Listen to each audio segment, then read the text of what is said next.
Hip hop is this: 1, 2, 3, 4, hit, and The more relaxed you are, that's what makes it hip hop. Boom, bam, every time. Or Yo, what's poppin', everybody? Super Saiyan Santi of All Gas No Break podcast back again with another one, man. We gotta talk about this pop culture stuff that's popping right now. I have to talk about this Rachel Gunn. I'm a hip hop head down to its elements of DJing, b-boying, rapping. I believe in all the elements of hip hop. I grew up loving all the elements of hip hop, being raised in the 1980s in New York and then moving to the DMV. I've always maintained my love for the music. I've never been a b-boyer myself. I never had that kind of movement, but I can dance. I got rhythm. I got soul. However, b-boying is a whole other level, and I respect it. That's why I love when I watch these new videos that I've been watching, I've been reacting to, seeing that the Asian culture, the Hispanic culture, they're still maintaining the b-boying aspect of hip hop. And even in hip hop today, regardless if you think those are new steps and dances, that all derive from the b-boying culture of hip hop. And I got to say, in the Olympics, Rachel Gunn, I got to talk about it. It was crazy. I can't believe that she is the only best b-boy, b-girl of Australia. I just cannot believe that.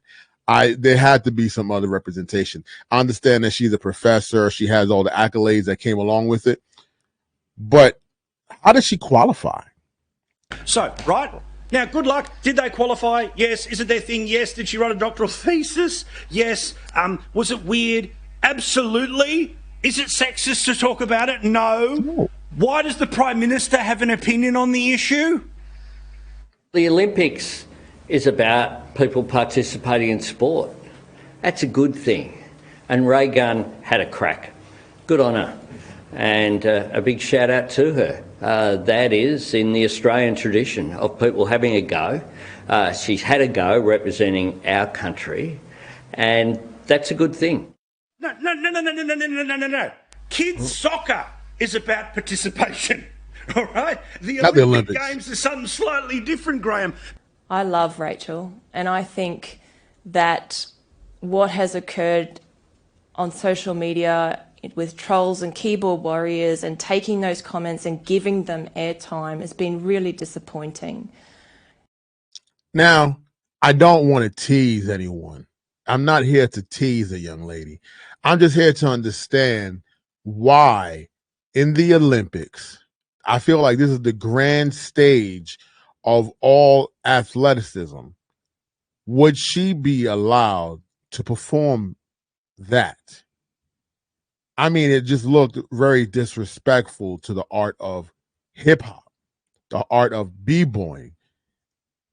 It looked like it was a parody on it rather than you were competing to succeed and to win. But let's keep listening to what she got to say about being involved in a male-dominated sport as the only woman, and it took great courage for her to continue on and fight for her opportunity to participate in a sport that she loved, and that got her. But she competed against ladies. The person that won is a young lady out of Japan. Why is it going across about sexuality or gender or whatever the hell you want to call it? Because it's that's also confusing today. You don't want to make anyone upset, but when you go there, I have to go, no, she was not skilled. You can read about it, and that's another thing I want to talk about when you go to these colleges. These professors that we learn from aren't the ones putting this stuff into practice. They're teaching us what they should be doing and what they would like to do. They're making a good check from the school, especially if they're tenured, but they have no idea what to do when you actually go out on the actual streets and try to succeed in what they're trying to teach us to do.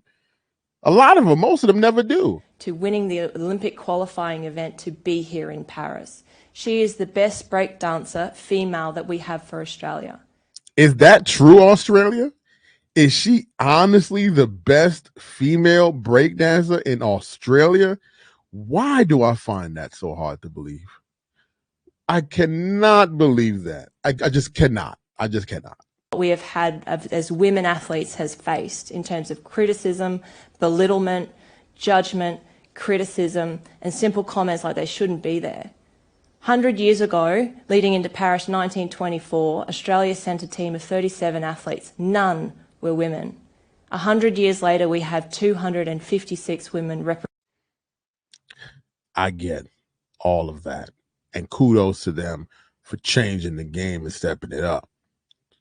But she's the best breakdancer in all of Australia. Let's see what the God of this all, Crazy Legs, had to say. The girl RAYGUNN from Australia.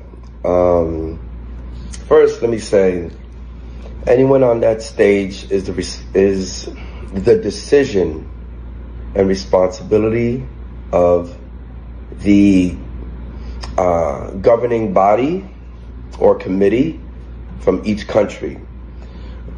And then there's the idea that when judges should stand up and say, hey, like, this girl doesn't reach the qualifications of someone who should be performing on that level, and protect hip-hop culture with that statement. I think on her part, she could have said, hey, you know what, this is out of my league, I shouldn't be on this platform.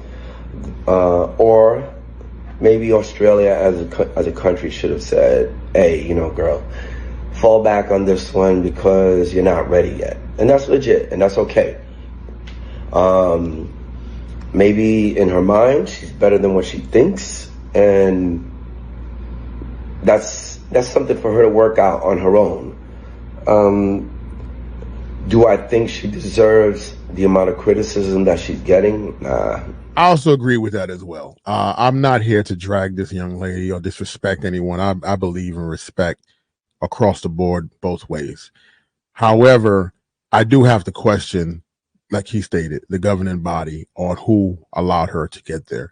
Or did not enough people in Australia attempt to get onto this stage? There's a lot of questions I had. And the only reason I bring it up is because it just offends me, because I love hip hop music and I didn't know what was going on there. But I did see that she did have one move that I know that I heard one of these guys, one of these Australian breakdancers is going to attempt, is the kangaroo hop. I guarantee you, once it's someone that actually knows what they're doing does it, it's going to have to be fired. Keeping it 100 with you, but if they are telling you that, hey, you're not as good as you think you are, take heed, because you're nowhere near ready. You know, hey, look, bottom line is, the real deal is judging needs to be worked on, and however people are enabling dancers to reach these platforms when they are nowhere near ready has to be fixed. Bow out next time. You know, allow your friends, RAYGUNN, allow your friends, if they, and I don't know if they're keeping it 100 with you, but if they are telling you that, hey, you're not as good as you think you are, take heed, because it leads to situations like this. Give a pat on the back to those people that you feel should have won. Celebrate who won this, and telling you that, hey, you're not as good as you think you are, you don't deserve that. I don't think you deserve it. So I think the bigger focus is, you know, celebrate who won. Also, give a pat on the back to those people that you feel should have won, because I don't think they should ever question themselves. Some of the talent up there was amazing, and certain people should have been in the finals. This is a striking comparison between two instances where selections for athletic representation led to unexpected and viral outcomes. The first instance involves the Somali Athletics Federation, where the president controversially selected his untrained niece to represent Somalia in the 100-meter sprint at the 31st Summer World University Games in Chengdu. Her performance became infamous for setting a record for the slowest 100-meter sprint, attracting worldwide attention for all the wrong reasons. In a somewhat parallel situation, Australia selected 36-year-old Professor Dr. Rachel Gunn, also known as B-Girl RAYGUNN, to represent the country in breakdancing at the Paris 2024 Olympics. Dr. Gunn, a lecturer at Sydney's Macquarie University, went viral for her unconventional and widely criticised breakdancing routine, which many found to be more embarrassing than competitive. Both incidents highlight how selections based on criteria other than athletic merit can lead to global notoriety, albeit for very different reasons. Accountability has to be taken on by these judges and how they got these people up there. The one in Somalia, that was hilarious. The president put his untrained niece. Like, some of us take this hip hop real serious, and you out there breakdancing, looking outrageous, and you studied this. You're a professor. So, with all that being said, I just had to bring that up. I'm not a fan of it. With that, I got to show you the dance routine that she pulled off. This is her versus the USA, and then check out what the USA pulled off with this young lady here, and then watch your girl RAYGUNN.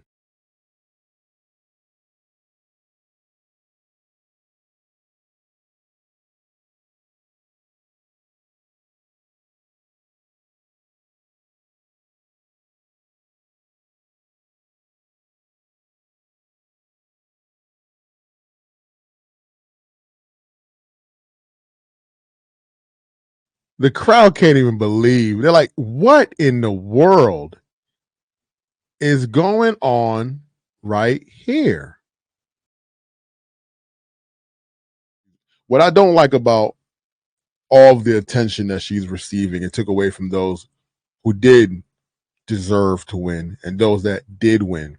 And for that, I want to name those people that did win in the female category, because it's only fair and it's only respectful to do so. Breaking B-Girl Amy, she won first ever breaking gold medal, the first ever breaking gold medal from Japan. B-Girl Amy. She took all 3 rounds of the final against Lithuania. B-Girl Nikki for a 3-0 win, earning 16 judges' votes to 11 overall. And then the winners of all 3 medals for the females. From left, silver medalist Nika, gold medalist Amy in the center, and 671, winner of the bronze medal. Shout out to them young ladies for successfully winning. And now I want to play you the winner. We're going to show you the winner of the gold medalist, Amy. We're going to show her set real quick. Let's go, B-Girl Amy. Let's see if she can respond to this round. Really taking her time up. Taking out of the rock steady. 2.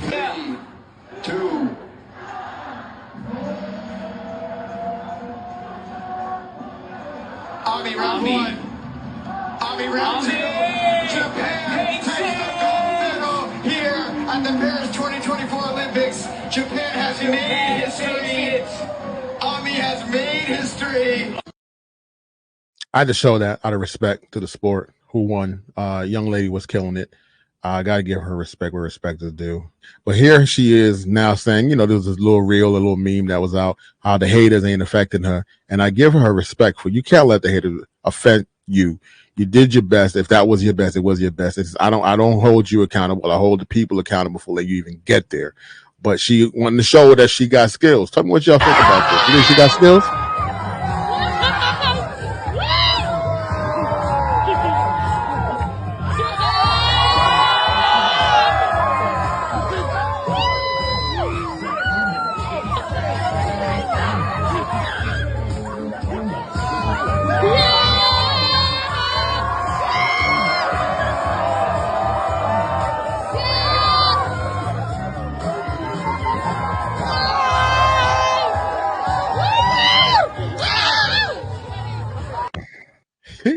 I don't know. I find it a little hard to believe that they were enjoying the set more than just like, you know, she's famous now, she's hot, why not? And we're all about bigging everybody up right now. But for me watching that, and they were saying in the reel that this is her showing her skill, she still looks like she's not there.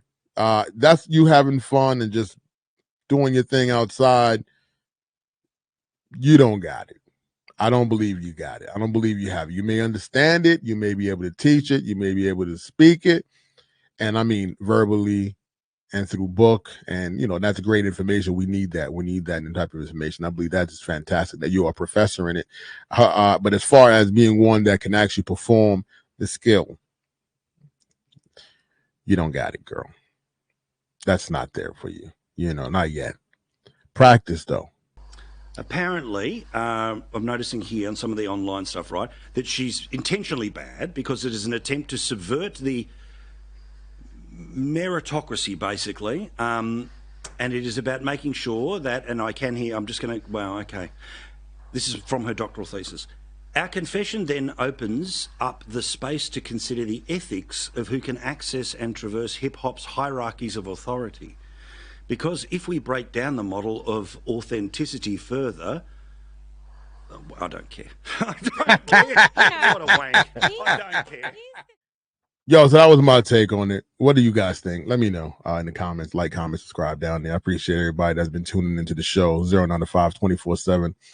We are now been added to the monetization portion of YouTube. We finally got here. Thank you guys. Now let's take it on to the next level. Get ready. Peace.